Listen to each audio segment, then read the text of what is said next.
Every afternoon, Thomas the Tank Engine puffs along his Grant's line with Annie and Clarabelle. First, they pass the watermill.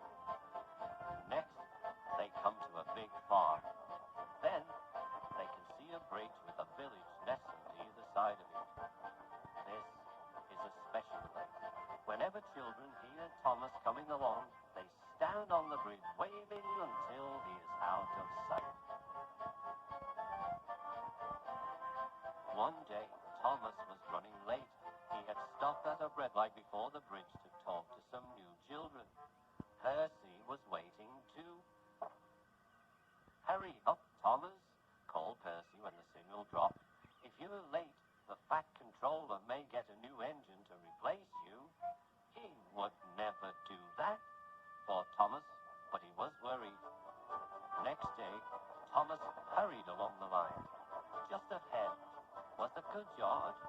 There on the platform was an inspector waving a red flag. Next, Thomas saw some children. They were waving too. Something must be wrong, thought Thomas. This station is for goods, not passengers. "Help, Thomas, help! We are glad to see you," called the children. "Please, will you take us home?" The station monster explained to Thomas's driver that the school bus had broken down, and all the parents would be worried if the children were late. Thomas waited as the children walked down from the bridge.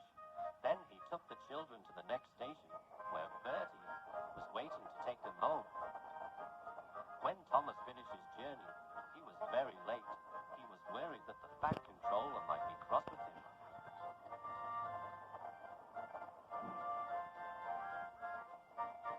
"I warned Thomas," puffed Percy to James. "He has been late one time too many. He'll be in trouble now."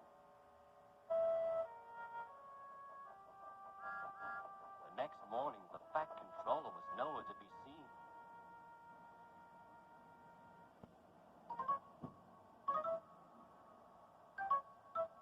"Thank goodness," sighed Thomas.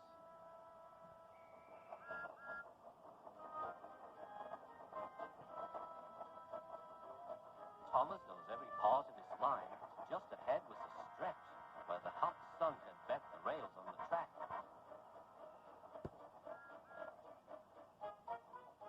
"Careful, Thomas," called his driver, but it was too late.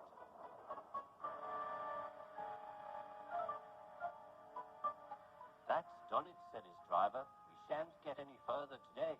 But what about my passengers?" "Don't worry, they'll be looked after," replied his driver. While workmen repaired the line, Thomas had to shift trucks in the yard. Bertie came to see him. "I understand you need my help again." "Yes, Bertie," replied Thomas sadly. "I can't run without my rails."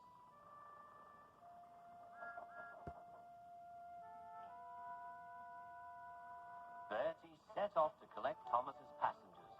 "Hello, Bertie," they said. "We're glad you're here." Bertie drove along the road that runs by the railway. He stopped at each station along the line. Sometimes he stopped between stations to let people off closer to their homes. Thomas felt miserable. "I've lost my passengers. They like Bertie better than me." The Fat Controller arrived. "Your Gramps line is repaired.